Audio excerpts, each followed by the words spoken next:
What's up YouTubers? Today I'm on North Parade in Bradford, and with me I've got Andrew. Andrew, the reason why we are here is we're trying to figure out what's that doggy doing next to the window, how much it is, who owns it, and maybe we can find the owner.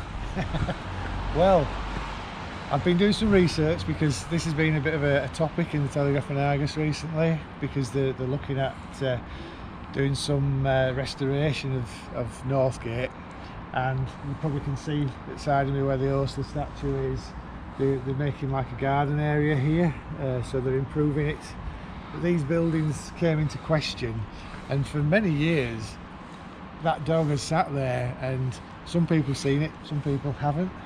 So I thought it'd be nice to try and delve into a bit of the past, see if we can actually find something. So we're going back into early Victorian times, mid-Victorian. That building used to be the Greyhound Inn, set up by a plumber, believe it or not.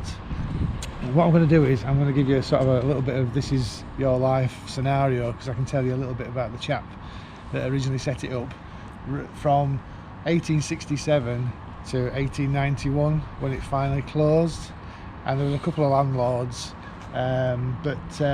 yeah, so you can see it's been wrongly dotted. Should you go a bit further now? Yeah, let's go over. And the building itself, this was a clear area. If you look at the maps going back many years, I think I have a bit of an example here. So we are stood roughly where the G is on Northgate, and as you can see, that's the building. And there was a courtyard around the back. Where's the building, sorry? This first pink bit here. Right, okay. So that's the front of this building, okay? And I've just penned that in on the drawing just so you can get a feel that that area, there was a building there that set back, and there was nothing here at that time. So by sort of 1867, there was then a building put in place. But what I'd like to do is give you a bit of an insight into the first landlord.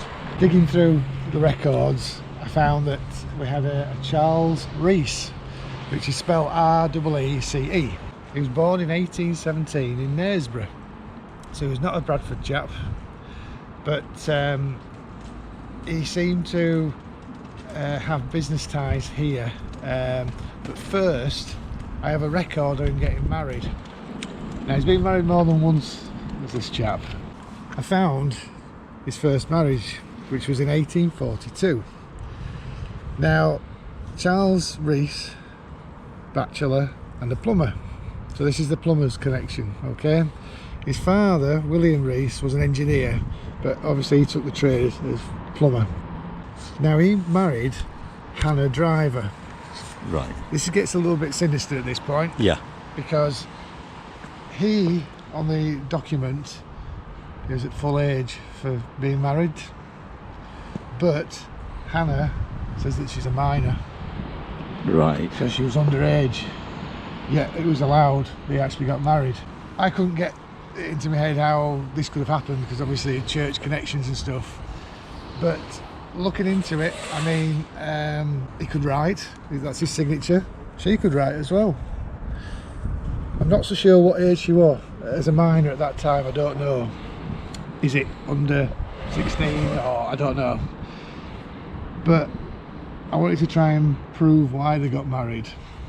So, delving around again, they were both married in Leeds in 1842, but then I realised that they had a baby in 1843, which would suggest maybe she was expecting at the time. So shotgun marriage, as they call it these days. He was with Hannah for quite some time, because you can see that they had a daughter Jane, Sarah Ellen, Elizabeth Yeoman, Kate Hannah, Charles Newton, Frederick William, Caroline Minnie, and Edith Mary. Okay, so had quite a lot of children, but that was the Victorian way of doing things. Yeah, true. There were so many children that died in them times, all the different diseases and everything. So this area eventually was populated by that family. Okay. We have a little bit of information that, you know, like Jane, unfortunately, I mean, she died in 1864. Sarah Ellen died in Doncaster in 1867. Elizabeth 𝗍𝗲𝗲 died aged 15 in 1862. 𝗧𝗲𝗲𝗿, I didn't find her death, but she was born in 1851 in Bradford. Charles Newton, now he was born in 1853, but in 1913 I find him in prison in Wakefield for assault. Right. But his son, so we're into another generation, paid his fine, and then he died a few years later. Frederick William, he comes into the story again later, and Caroline Minnie Rees, 1858 to 1911, she's the one that did the best out of everybody. And then Edith Mary, now she's listed as a domestic servant in Lancashire. I do know that he did marry again to a Mary, and she was from 𝗧𝗹𝗲𝗿, which is down in Wales. Now, can't find that they had any children together, but I do know that in 1861 she was here with all the kids, so she'd taken on his family, and she was only 25. Right. Okay. Kind of half the age. Yeah. He's very much into his younger yeah, ladies. He is. Yeah. So then we find in 1871 she's in Morecambe with John Milnes, who was actually born in Bradford and a French polisher, and she's listed as a lodging house keeper. So she's run off to Morecambe and set up I don't know, a holiday destination home or something. What I found unusual was they've got 2 children, so I'm guessing that she's had 2 children to this new chap, but her stepdaughter Caroline is staying with them, living with them. Right. So one of the kids went with her. I see. So there's something gone on, something a bit you can't explain unless you were there. But Caroline went on to better things really, because she married a David Sunderland from York, and he was a mineral water manufacturer.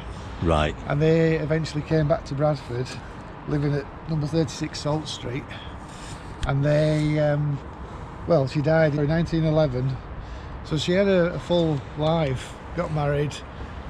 So yeah, it just shows you it's not just a building, it's a big background story to these things. Yeah.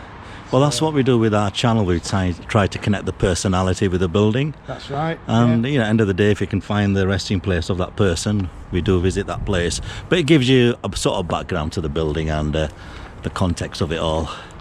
Yep, that's right. Well, I mean, again, I sort of had a look at. I managed to find Charles Rees in the newspapers in 1856. It's to do with a business partnership that he had with a James 𝗧𝗲𝗿. And again, it was to do with plumber and glazier. Okay. Now, they had a partnership of James 𝗧𝗲𝗿 and Co. And what I find really amusing is, this is James 𝗧𝗲𝗿 put in the newspaper, whatever you do, don't pay Charles Rees any money. But then in the same paper, Charles Rees has put in, don't pay James 𝗧𝗲𝗿 anything either. So they're in conflict. So there's a bit of dirty laundry outside there, yeah. So they're doing that Facebook thing where they're telling each other off. Well, that's the Facebook of the time. Yeah. So they were obviously, they'd fallen out over something. Yeah. So how we get to this point is a bit of a mystery, but it was another business venture from what I can tell. In pardon me going through my notes because there's quite a lot of information. So in 1856 he dissolved his business partnership with James 𝗧𝗲𝗿 and Co. very publicly. I also then found out in between this venture he was still a plumber. So in 1859 the corporation's accounts paid him £27, 13 shillings and 5p for plumbing work at Peel Park. Alright. So he was actively in the area doing plumbing work, so I pinpointed him to that. But then things take a bit of a turn, because in 1862 his daughter Elizabeth died. So now we're at that point where in 1867 the Greyhound Inn Beer House opened. That's its official title and official time. And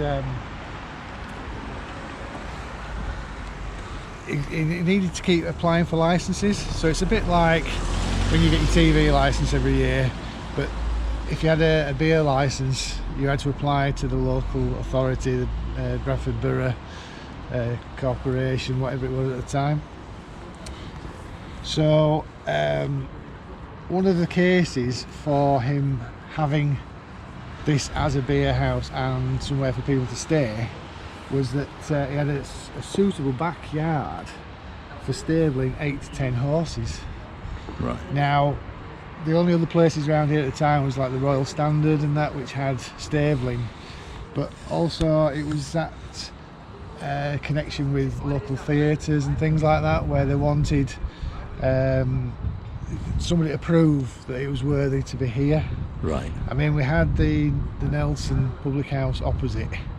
So there were people that were protesting having a beer house in an area where it might not be needed. So he had his work cut out. So yeah, he's up and running, but he still has his business in there, still plumbing. Right. Because I found in 1872 that 𝗧𝗹𝗲𝗿, a plumber, was caught stealing lead worth 25 shillings from him. Right. So he's still got the business going. Yeah. So obviously somebody now is like, I mean, it went to trial and everything in Wakefield, and yeah. Again, we've got 1873. Charles applied for a brewery licence, and the case again was for the stabling. Also position in Bradford close to shops and the Pullens Music Hall, which was in the area. Okay. So it was good for commercial travellers to come and visit, stay here, stabling for the horses, horse and carriages, and then they could go see a show. So it was in a good prime location, basically.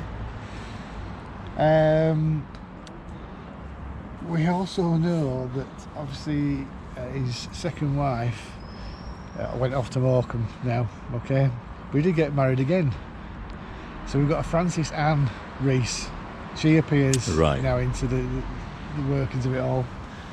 And I have an article in the newspaper that Charles and his wife Frances had a carriage accident. And it literally happened outside the premises. Looking at the building, we've mentioned about his application for a licence was to do with stabling. Now, there's an archway here, and you can see entranceway into what I believe was where it's mentioned the courtyard was. So right through there would have been a courtyard, and you bring your horse and carriage in here. Some good clues is the metalwork. So you can see here, this is for not damaging the walls.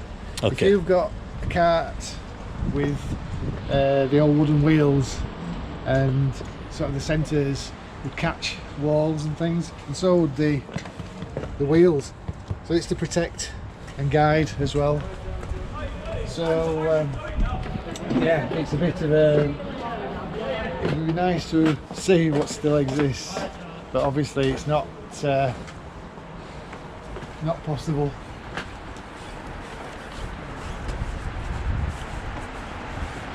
Right, shall we move a bit further down and have a look at the rest of the buildings? So the building itself, if you look, the brickwork at the top is slightly different to what's down here. Now this makes me think that this could have had a different frontage on it. And there's a dog right at the top. Yeah, there he is. That gives you an idea. So this frontage does look a bit more modern than what is up there. I guess if it was a public house inn, it would have had windows with different wines and spirits or beers mentioned on glass. There's no photograph that I can find that shows it like that, but you can see the difference. And again, it's from this point here, you can see this looks original to me, and they're just built into it. Yeah, you can see. See how they've bricked. In 1875 we got an anniversary dinner that was taken here for the Bradford House Painters Society, hosted by Mr. Riaz, and it sounds like they put it over in his usual style, so he must have been quite flamboyant by the sounds of it. But then we look at 1877 and poor Mr. Riaz then dies. So he did leave £3,000 to his wife Frances, and Right. his third wife, and then his son Frederick as well, who was still doing the plumbing trade, and they were all still living here. Right. Well, we'll attempt to find his resting place under this video. Yeah, it might be a bit of a challenge, but we'll give it a go. Yeah. Because Charles Riaz, we know where he is. It's just we'll see if we can find him. Yeah. So in 1877, suddenly the beer house and shops come up for sale. And then in 1879 a valuable leasehold comes up for sale, and in 1879 there's a sale of stock advertised, so they're trying to sell off all the stuff that's in the building. So we've got sort of the sale of property and shares when he died. Yeah. It was all held at 𝗧𝗹𝗲𝗿 restaurant, an auctioneer, so they were selling all the bits off of the entire area. Valuable leasehold beer houses and shops in Northgate and 𝗬𝗲𝗿. So it would appear that even though we're on Northgate, it was connected in with 𝗬𝗲𝗿 at some point as well, around the other side. Yeah, we've got, it's advertised there, sold by private treaty, goodwill and stock, known as the Greyhound Inn, 𝗬𝗲𝗿, good singing room with easy term. They're advertising it's worth, you know, it had a billiard room to let. It's also got 3 rooms suitable for a joiner, cabinet maker, so there's workshops in there, stabling for 7 horses, because it's also advertising the fact that, I don't know if you opposite the 𝗧𝗹𝗲𝗿 centre and car park, the market, that used to be a quarry. All right. Okay. So there would have been workers in the area, Yeah. places for people to stay. It also said they've got 800 chairs available for renting out as well. So there must have been some sort of hall in here for, you know, functions. So yeah, in 1886 I've got the new landlord now, who's the 𝗧𝗹𝗲𝗿. That's H-E-A-P with an S on the end. Okay. Now in 1881 I found 𝗧𝗹𝗲𝗿 as an innkeeper at 1192 Leeds Road, Bradford. So his profession was innkeeper originally, so he must have thought that this was the next place to come to from Leeds Road area. He was actually born in Huddersfield. Right. So somebody else from outside of the city looking for opportunities. Now in 1891 he's listed as being here, so that's when it was all sold and he bought it. He applied for a license quite a few times and kept having problems to get the beer license. In 1886 he's down as having a dog show here, which is quite ironic with the dog being above the door. Yeah. But yeah, there we go, that's the article. A dog show in Bradford on Saturday, held in the large room at Mr. 𝗧𝗹𝗲𝗿's Greyhound Inn. So this is the second owner Yes. of the building, right? So earlier in the film I showed a map of what used to be here, and we now know the Greyhound Inn was built in sort of vacant land next door. But next door to that was a building that was already in situ, and on the map it's down as the School of Industry for Girls. which is quite an interesting thing really, because you're talking about early mid-Victorian times, and apparently schools of industry popped up all over the place. It was kind of get people back on the right track, if you like, you know. Now I think they were training people for certain jobs, you know, that had no skills. Kind of strange setup, and I've tried to find out all sorts about this particular place, and I was trying to find out whether or not there was more than one, but it seems to be this is the only one I can find in Bradford. So where's this school? Sorry, is this the next door? This property? This building next door, you can see at the top. Penny Arcade? Penny Arcade, but if you look at the top, it's one continuous building. Correct, yeah.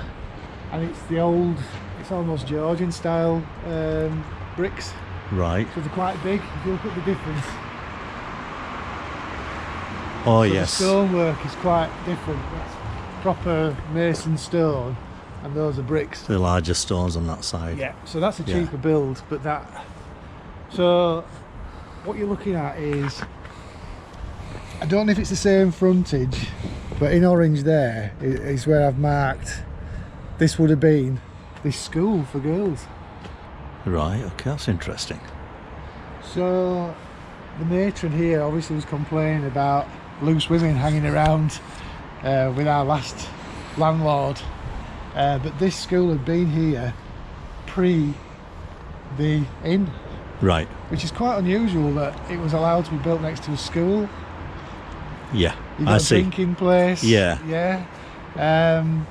So yeah, it's an interesting story in its own right, but it's not fully available. I can't seem to find a lot about it, other than there were a Miss Smith was a schoolmistress here at the time when Charles Rees was here, because she's on the census living next door, so somebody lived in the school. Looking at the plan again, we're now stood over here, which would have been the Nelson Inn behind us. Nelson Inn. Instead we've got a nice picture of Anna there, Polish Anna on the wall. Yeah. So in the articles I found a little bit of a possible Brontë connection, and I put on there, is this an exclusive find? We don't know. We're literally trying to prove something here that is very hard to prove. Yeah. But in 1861 there's an article about the Brontës, and it mentions about Mr. Brontë applied to Mrs. 𝗧𝗲𝗿 at the School of Industry, Bradford. Now on that map, that is the Girls' School of Industry. Correct, yeah. Okay. They were looking for a young girl as a nurse and obtained the services of Nancy 𝗲𝗲𝗏. So now, if this is still the same building, this is the building where Nancy 𝗲𝗏𝗏 was discovered as part of becoming the Brontë nanny. That's incredible. Now, I've looked on maps and everything to see if there was a second one of these schools. The brickwork would suggest it's as old as that time. That time, yeah. It's whether or not anybody out there knows any different to what I found. That building is quite important, if that's the case. Yeah. It's almost blue plaque. Yeah. Nancy was here. Yeah. But yeah, so we've got a little bit of a debate here whether or not this is actually the right building or not, but it would suggest it is. Right. Well, that's quite a coincidence. Yeah, it is, because considering we're learning about that building. Yeah. So by accident we've come across a Brontë connection to this building, if it's correct. And obviously you've done the films before of Nancy's grave up at Undercliff. That's right, yeah. Which is worth a watch if you've not seen it. And yeah, to think we've come full circle, if that's the case. So it's down to sort of watchers now, if anybody like to add anything to that. Yeah, if any of our viewers know a bit more about this property, whether Nancy actually studied here. Yeah, that's the key thing. Yeah. There's a suggestion. You can see it clear in writing, School of Industry, Bradford. Yeah. And then I can show you the map again. School of Industry, and it's a girls' school. Right. Just to sort of end this section, that dog up there has seen some right things going on in this city. If only he could bark to us. Yep, it's gone from a town to a city, but yeah, it just shows you that things could actually talk. So hopefully we've shed a bit more light on the Greyhound being an actual beer house or inn or pub or hotel, and then next door you've got a school that has been forgotten about for many years. Possible Brontë connection, yeah. And obviously when they come to do the redevelopment around here, these are key things, and particularly the dog. The dog is, I speculate that the dog is actually just a pub sign. Yeah. In the old days you might paint something which wouldn't last, it'd fall to bits after 100 years. Yeah. But that is letting you know that is the pub. Well, let's hope the dog stays there and doesn't do a runner. Exactly, yes, yeah. My bet's on that hopefully it'll stay. So, you know about the pub, you know about the school, now we're going to go and try and find the man. So, Charles Rees, again, he's now buried in Undercliff Cemetery in the consecrated area 𝗧𝗹𝗲𝗿. This is the next part of the adventure. If we can find him, we'll show you. Right, Andrew, if it's in that direction, it's not looking good, is it? Oh dear. Well, we've got 𝗧𝗹𝗲𝗿, and literally I found one number down here.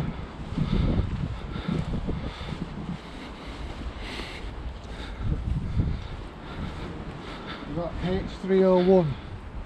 𝗧301, right. So in my mind, where all that plantation bit is over there, it's over there somewhere, I think. But it looks like this is cleanly sort of... Yeah, there's been something cleaned up at the end. Yeah. But that goes 301 and that goes to 300. So we're counting down as we go that way. Oh, I see. We must be coming up this way. Yeah, I get you. So it's whether or not we can find anything. Yeah, we wouldn't attempt to actually go in there, it's dangerous. Not even the volunteers have actually gone in there. We can only sort of guesstimate. Could be somewhere within all that shrubbery, unfortunately. Might be worth going around the other side and see if at the other side of this yes, something that we can see. It's a lot clearer at this side, so it might give a bit of a better chance.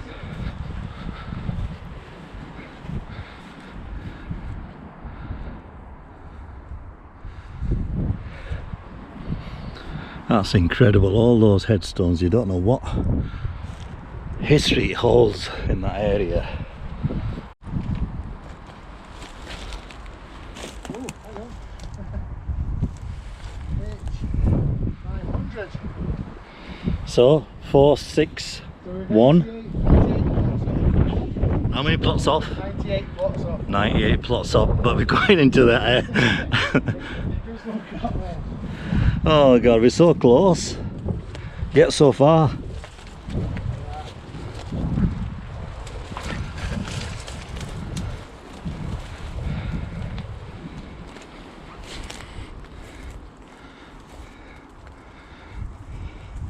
I think that's your end point there, Andrew. Otherwise you're going into a deep forest.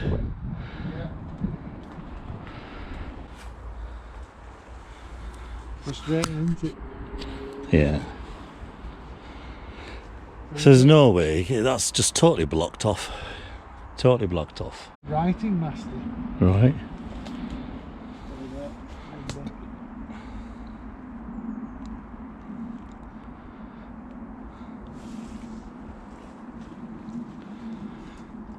𝗧𝗹𝗲𝗿. 508. Yeah. We're definitely either right in there or right over there. Right. Okay. Sorry folks, that's the furthest we could get. But you get an idea anyway of what we're dealing with here. So much history just around this area that's needs to be tapped in. So Mr. Rees is keeping himself hidden for a while. Yeah. But I mean, the volunteers do an amazing job. Yeah. They always have done. But there's certain areas try to keep up with, it's just impossible, and for other reasons. Yeah. So, well, even if we did get in there, we need a torch. It's probably dark. We need mining gear. We Anyway. do without a lantern. Anyway, thanks for that. So there you go, folks. As you can see, Andrew still searching for the burial place, but it's very unlikely that we'll get anywhere close to his plot. But thanks again for watching the video. I shall see you on the next video. Peace out.